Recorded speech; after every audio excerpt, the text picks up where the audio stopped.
प्रिय विद्यार्थियों, आज की कक्षा में हम चर्चा करेंगे नागार्जुन की कविता की शिल्पगत विशेषताओं की।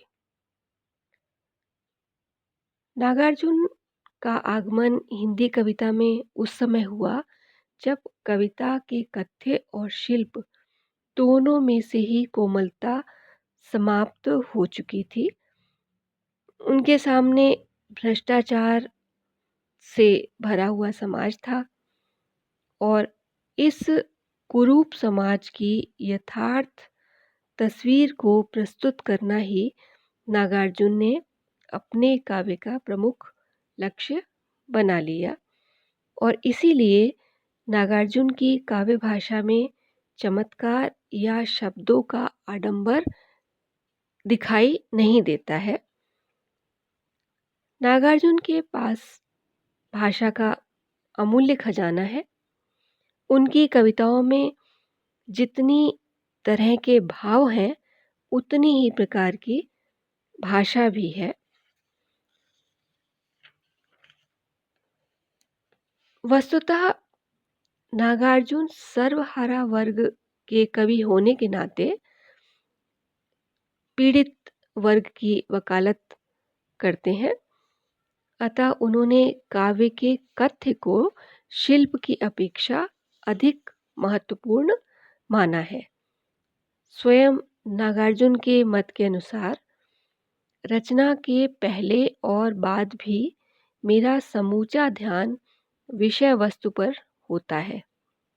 फॉर्म, टेक्निक आदि पर मैंने आवश्यकता से अधिक ध्यान कभी नहीं दिया। नागार्जुन संस्कृत के विद्वान हैं। इसके अतिरिक्त उन्होंने पाली, अर्धमागधी, अपभ्रंश, सिंहली और उनके साहित्य का गहन अध्ययन किया है। संस्कृत में भी उन्होंने काव्य रचना की है और इसका प्रभाव भी उनके काव्य पर दिखाई देता है। इसीलिए पौराणिक आख्यान वाली उनकी भाषा संस्कृतनिष्ठ हो जाती है। उदाहरण देखिए, कौन मदन तुमको कर सकता नष्ट, जयत जयत भस्मांकुर जयत अनंग, जयत जयत रतिनाथ कामना कंद, जिजीविषा के उत्स सृष्टि के मूल, जयत जयत कंदर्प अजेय अभेद, कौन मदन तुमको कर सकता नष्ट। इसी तरह बादल को घिरते देखा है कविता में वे संस्कृत शब्दों का अत्यधिक प्रयोग करते दिखते हैं। इसके अलावा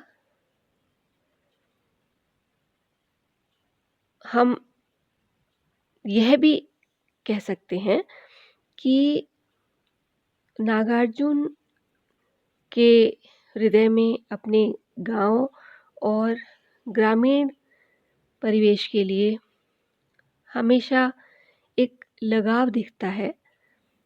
ग्रामीण जन की बेचैनी को अभिव्यक्ति देने के लिए उन्होंने अपनी कविता में ग्रामीण लोक शब्दों तथा मैथिली और भोजपुरी के शब्दों का भी बहुतायत में प्रयोग किया है। जैसे प्रसिद्ध कविता नागार्जुन की देखिए, कई दिनों तक चूल्हा रोया चक्की रही उदास, कई दिनों तक कानी कुतिया सोई उसके पास, कई दिनों तक लगी भीत पर छिपकलियों की गश्त, कई दिनों तक चूहों की भी हालत रही शिकस्त, दाने आए घर के अंदर कई दिनों के बाद, धुआं उठा आंगन के ऊपर कई दिनों के बाद, चमक उठी घर भर की आंखें कई दिनों के बाद, कौवे ने खुजलाई पाखें कई दिनों के बाद। नागार्जुन की विशेषता ही यह है कि देखने में जो भाषा अनघड़, अटपटी सी और अर्थहीन सी लगती है, उसी सहज और सरल भाषा में बिंब रचना करके वे ऐसे ऐसे भाव अंकित कर जाते हैं जो हमें चौंका देते हैं और उनमें कोई ना कोई एक विशेष चमत्कार भी दिखाई देता है, लेकिन इसके साथ-साथ वे अर्थ वहन करने में भी पूरी तरह से सक्षम दिखाई देते हैं।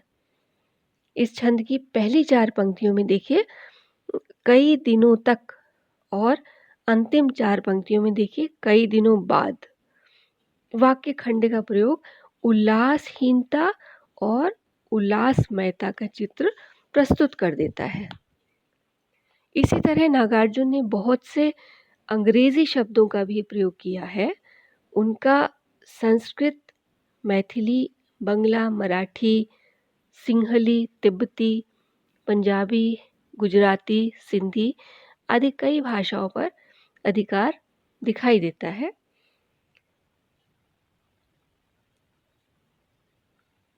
एक उदाहरण देखिए किस तरह से उन्होंने अंग्रेजी शब्द का बहुत ही सुंदर प्रयोग किया है।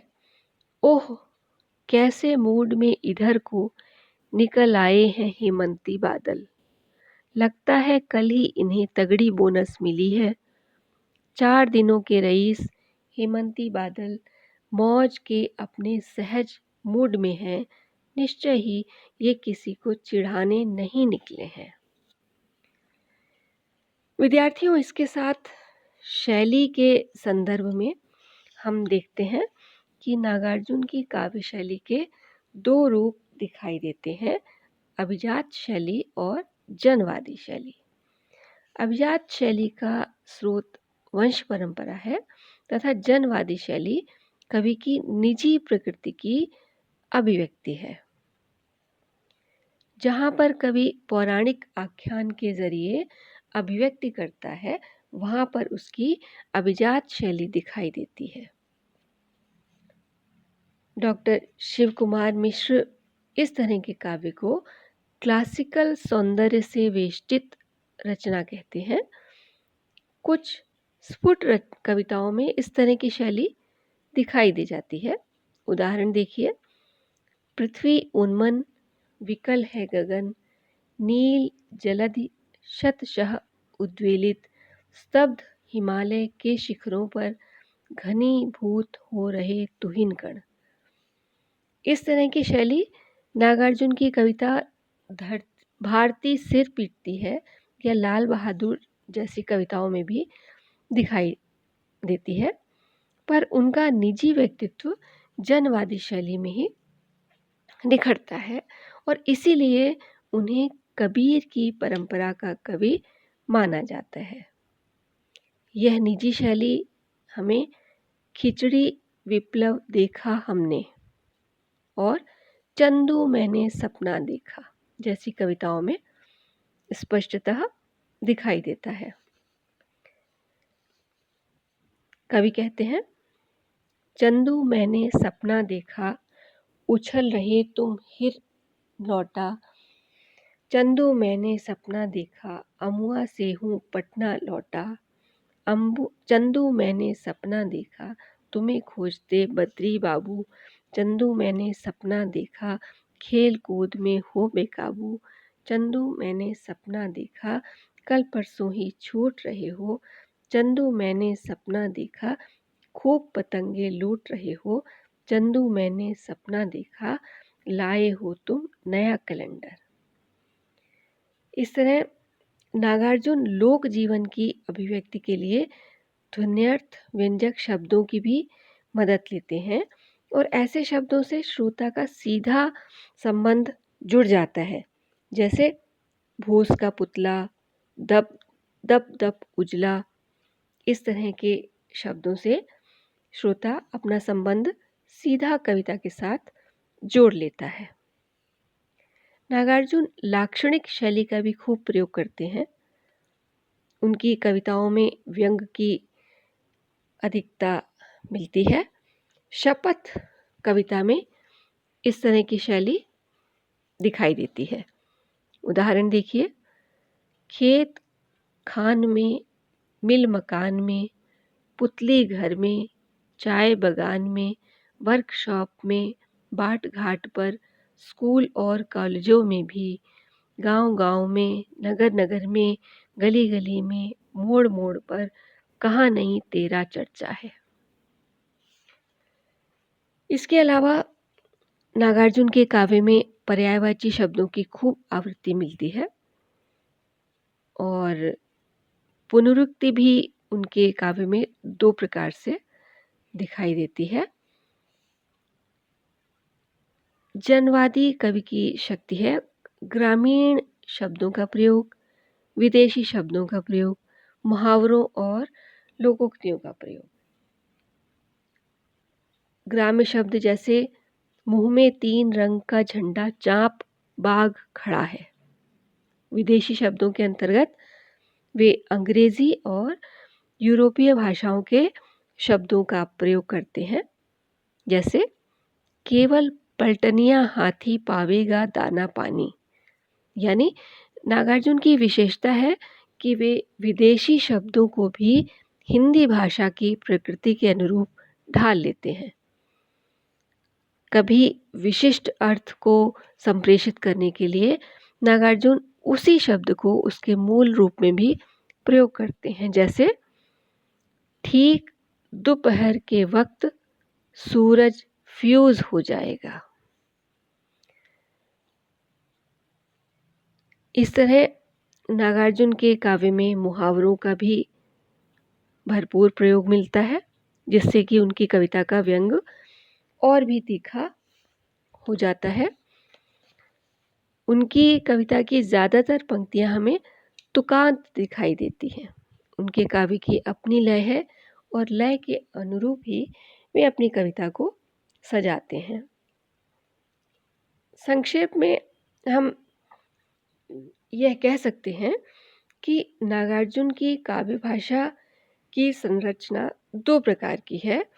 पहली है लोकधर्मी भाषिक रूपाकारों की भाषा और दूसरी है संस्कृतनिष्ठ तत्सम प्रधान भाषा। अगर कवि का नाम ना भी पता हो तो दोनों तरह की अलग-अलग भाषाओं के माध्यम से उनका परिचय मिल जाता है। इस तरह नागार्जुन की सोच और संवेदना के अनुसार उनके काव्य में विभिन्न प्रकार की